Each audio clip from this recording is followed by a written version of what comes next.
Hi guys, the free marketeers at Reform UK want more taxes. Yeah, the party of low taxation wants to introduce an anti-foreigner tax. So from the same people who sold you Brexit and told you that Britain needed to leave the EU to bring down immigration, well, they want businesses who employ foreign workers, with some exceptions, to pay higher national insurance or tax, as the party leader Richard Tice says. Now, as you can imagine, there are a few problems with this. And here's basic economic theory, literally since the beginning of the Industrial Revolution. The basic economic theory, it's A-level economics. If you increase the supply of something, the price of that supply, in this case wages, labour, the price of that goes down. Whereas if you limit the supply of it, guess what happens? The price goes up. And if businesses say, well, I can't afford the wages, then guess what happens? They invest in capital equipment. No, they don't. In many cases, if they can't afford the wages, then they don't hire the staff. If they don't hire the staff, they don't grow their businesses, or they may downsize. And if they downsize enough, what happens then? They close down. Create more productivity. But our investment in capital and productivity is falling. It's a disaster. And the reason is, it's too easy to be addicted to that drug on every street corner of cheap overseas labour. So how will an employer immigration tax work? Well, here it is, and it's actually very straightforward. Look, if you want to employ people, non-British passport holders, then we think it's perfectly reasonable that you pay a premium on national insurance.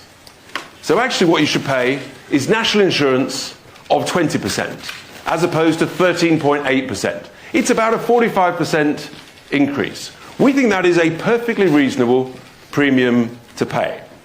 Now, of course, there should be an exemption for very small businesses, 5 people and under. And of course, there should be an exemption for healthcare and social care. That's the right thing to do.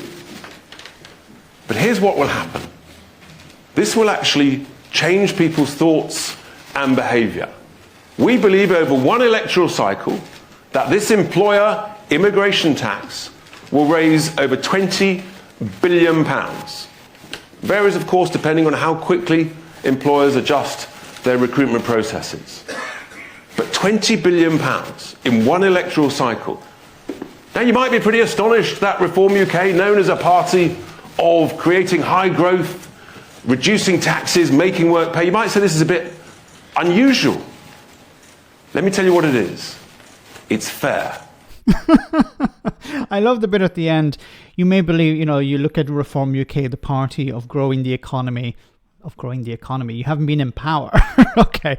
Anyway, of course, there are a lot of problems with this. Like, first of all, businesses post-Brexit can't find the staff they need. And what you're going to do is you're going to say, well, if you try to find staff from further afield, you're going to have to pay an extra premium. You're going to have to pay an extra tax. We campaigned to leave the European Union, and we're going to punish you because you are outside the European Union, outside the single market as well. Now, this type of tax would result in less access to skilled workers, because they'd have to pay higher wages. They're not going. I keep saying this: if you can't find the staff you need in the local area, you look further afield. If you can't find them in the country, you look further afield. This is a consequence of leaving the European Union and the single market. Now, he also said about how there'll be different sections of the economy will be exempt. He mentioned here healthcare, social care will be exempt. Okay, well, which workers in healthcare and social care will be exempt? Because, for example, will a cleaner be exempt?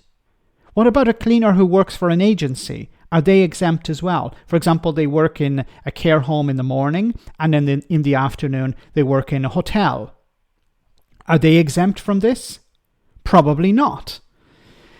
How about other sectors of the economy? Why are they not mentioned? Hospitality, agriculture, they're struggling to find staff. We know that farmers are having to change what they produce because they can't find the workers.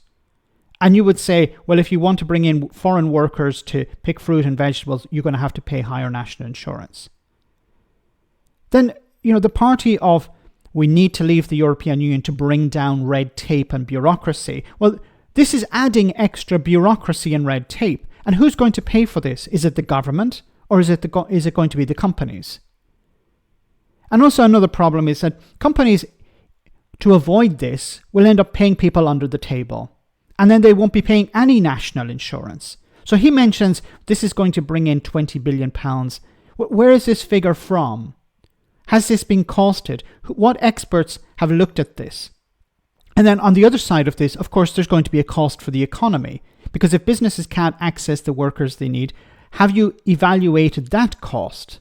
If businesses say, look, I can't find the workers, I don't want to pay these extra wages, I'm just going to downsize, have you evaluated that actual cost on the economy, to the economy? No, probably not. So while he say it will bring in 20 billion in extra cash, which is, I don't know where he's getting it from, how much is going out in lost productivity? Because businesses can't find the workers they need, they either stagnate or they downsize. It's a ridiculous policy, from a ridiculous party who claim to be against extra bureaucracy and extra taxes in order to, once again, win over the extreme within society who want zero immigration. Let me know in the comment section, guys, what you think. As always, your comments are greatly appreciated. Thanks a lot.